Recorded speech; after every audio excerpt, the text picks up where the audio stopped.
Paralysie du sommeil. La paralysie du sommeil est un trouble du sommeil, ou plus précisément une parasomnie selon la classification internationale des troubles du sommeil, qui se caractérise par le fait que le sujet sur le point de s'endormir ou de s'éveiller, mais tout à fait conscient, se trouve dans l'incapacité d'effectuer tout mouvement volontaire. À cette sensation d'immobilisation sont couramment associées des hallucinations auditives, kinesthésiques ou visuelles, ainsi que des impressions d'oppression, de suffocation, de présence maléfique et de mort imminente. Le sujet, dans l'impossibilité d'articuler les sons et de prévenir l'entourage, éprouve le plus souvent un sentiment d'anxiété et de frayeur.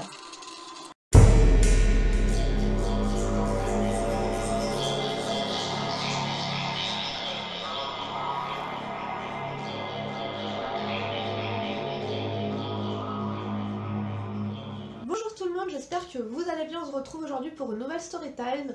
Ça va vraiment être la story time la moins drôle en tout cas de toutes les story time que j'ai pu faire dans ma chaîne. On va dire que c'est vraiment, je vais vous raconter mon expérience sur la paralysie du sommeil, à savoir que moi avant je connaissais même pas du tout ce terme là, je savais même pas, en fait j'arrivais pas à mettre un mot sur ce que je vivais quoi. Tout d'abord, j'espère que vous allez bien. Je pense que s'il y a des personnes ici qui regardent la vidéo et qui sont plutôt, on va dire, du genre angoissées, stressées, si je poste cette vidéo la nuit et que vous êtes seul chez vous, je pense qu'il faut mieux éviter de regarder cette vidéo maintenant. Je vous conseille plutôt de la regarder demain matin, ce sera beaucoup mieux, sinon vous allez paranoïer toute la nuit. Je vais vous raconter, ça remonte à 8-9 ans. À cette époque-là, donc je vivais, comme je vous avais dit, à Chamonix, donc dans un chalet, on venait juste d'emménager. J'étais super stressée, angoissée pour des raisons super personnelles et notamment aussi pour le travail, mais plus genre pour des raisons personnelles. J'angoissais sur l'avenir, je me disais que j'étais peut-être pas une bonne personne et tout, enfin bref, je me posais plein de questions. J'étais stressée de la vie, j'avais énormément de mal à trouver le sommeil et j'avais énormément en fait du mal à rester seule chez moi. Parce que comme je vous avais dit, mon fiancé de l'époque il travaillait beaucoup, donc j'étais souvent seule à la maison. J'entendais tout le temps des bruits chez moi, mais vous savez, des bruits genre dans le grenier. Tu sais les genres de bruits que t'entends et que tu vas toquer chez ton voisin pour lui dire d'arrêter de faire du bruit, sauf que là il n'y avait personne. Je sais pas en fait si c'était moi qui m'inventais ces bruits dans ma tête ou s'ils étaient réellement là. Moi qui m'arrivait quand même pas mal de trucs dans cette maison, des événements assez bizarres que je vous raconterai peut-être une autre fois avec mes sœurs, parce que ça nous arrivait, heureusement ce jour-là j'étais pas seule. Bref, aujourd'hui on va parler de la paralysie du sommeil. Donc comme je vous ai dit, il y a 8-9 ans j'avais super du mal à m'endormir. Et un jour en fait, c'était à l'heure de dormir. Et j'étais dans mon lit et je gamberge tout le temps à mille et une choses et tout ça et tout. Désolée, j'ai encore mon nez qui est bouché à cause des polypes. Et en fait, d'un coup, j'étais super angoissée et d'un coup, je me suis sentie bizarre. J'ai senti une présence en fait dans ma chambre. Bien que je n'étais pas seule dans mon lit, j'ai senti une présence. J'étais super angoissée, de rythme cardiaque qui s'est mis à accélérer. J'ai crié et tout. Le problème, c'était que j'étais complètement paralysée. C'est-à-dire que impossible de bouger le doigt, impossible de bouger la langue, impossible de bouger quoi que ce soit, un pied, une cheville, rien du tout. Même donner un coup de coude à la personne, mon fiancé qui était à côté de moi, c'était pas possible. Je sentais la présence d'une personne en face de moi, en face de l'armoire. Le plus terrifiant, c'était que j'étais complètement paralysée de la tête aux pieds, mais j'entendais tout et je voyais tout. C'est-à-dire que je pouvais cligner des yeux. Le plus stressant pour moi, c'était que je savais que je n'étais pas dans un rêve ou dans un cauchemar. Je vivais ça, j'avais plus en fait l'usage de mon corps, de ma voix, de ma bouche. Je me suis dit mais c'est pas possible, soit je vais mourir, enfin soit il m'arrive une maladie bizarre, mes organes ils se sont arrêtés de fonctionner. Qu'en fait du coup pour alerter la personne qui était allongée à côté de moi, j'ai essayé en fait de travailler avec ma respiration et de respirer bizarrement. Et ça réveillait pas la personne, enfin bref ça a duré une éternité, réellement ça a dû durer 3 minutes, mais moi dans ma tête ça a duré vraiment plus longtemps que ça. C'était super effrayant parce que j'avais l'impression que du coup, il y avait un fantôme, un démon qui avait pris possession de mon corps. Il faut savoir que j'ai pas eu vraiment de vision ou d'hallucination. J'ai vu personne en fait dans cette chambre. J'entendais pas des voix, bien que je sentais de présence. J'ai pas eu d'hallucination parce que dans la majeure partie des cas, il me semble que vous pouvez voir des personnes étranges et tout. Moi j'étais là, je suffoquais parce que, enfin je sais pas comment vous expliquer, mais j'avais l'impression qu'on m'empêchait de respirer, ou c'était trop bizarre, comme si on s'asseyait sur moi, sur mes jambes, on aurait dit qu'on m'empêchait ouais, de parler. Vous avez vu comme dans un rêve ou dans un cauchemar, vous êtes là, vous voulez partir en courant et que vous pouvez plus marcher, que vous pouvez plus crier, bah, là c'était pareil, je pouvais plus parler. Et en fait le problème c'est que je ne savais pas quand est-ce que ça allait s'arrêter, surtout la première fois, je me suis dit, mais ça y est, je vais rester paralysée à la vie, je vais être comme ça toute ma vie, quoi. Après 4 minutes, j'ai essayé de me...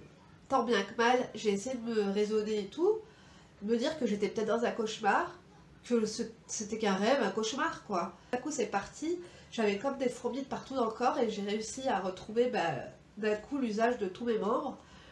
Et après, j'ai réveillé mon fiancé de l'époque, je lui ai dit, mais t'as entendu, pourquoi tu t'es pas réveillé? Il m'a dit, j'ai absolument rien entendu.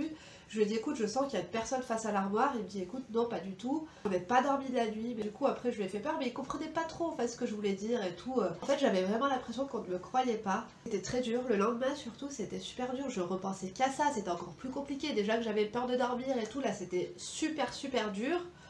Et alors, du coup, le plus effrayant, c'est que c'est revenu très, très souvent.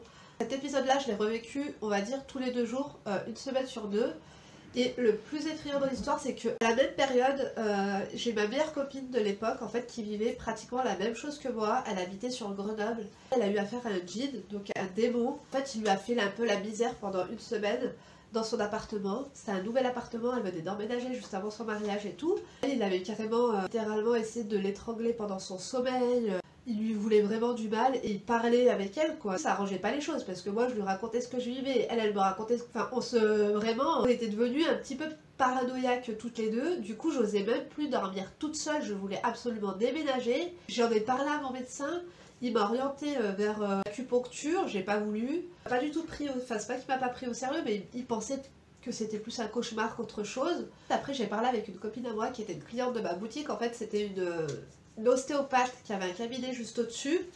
Et elle, donc elle m'a tout de suite dit qu'elle en avait entendu parler. Elle avait fait des études, ses études et son diplôme d'ailleurs en Australie. Et elle a commencé à me dire que c'était sûrement une pathologie de la maladie du sommeil, mais que ça arrivait très fréquemment à des personnes qui étaient atteintes de la maladie, je sais plus comment ça s'appelle, je vous l'écrirai juste ici, mais en fait c'est la maladie des personnes qui s'endorment, qui passent leur temps à dormir, qui s'endorment un peu n'importe où, enfin... Je me rappelle en fait que ces problèmes-là, du coup, ils m'ont vraiment causé pas mal d'ennuis dans mon couple, quoi, parce que j'avais l'impression que j'étais incomprise.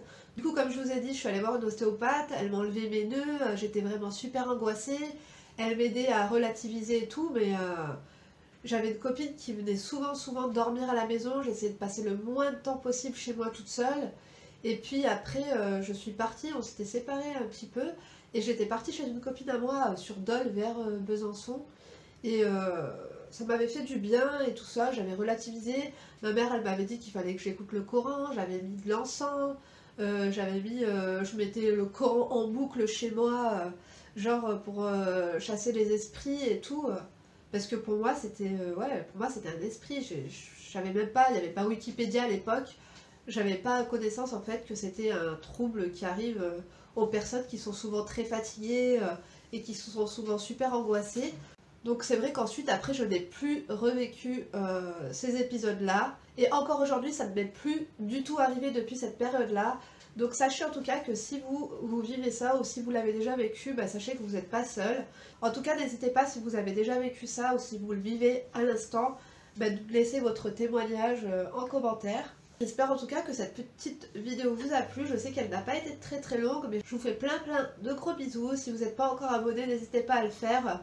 Je pense que la prochaine storytime que je vous avais promis, donc elle sera pour les 20 000 abonnés. Je pense que ce sera la storytime la plus drôle qu'il y a jamais eu sur ma chaîne. Je vous fais plein de gros bisous. Pareil, n'hésitez pas à me suivre sur Instagram. Je suis un peu moins présente en ce moment sur YouTube, mais en story Instagram, j'essaie de vous poster un petit peu ce qui se passe, ce que je fais à manger et tout ça et tout.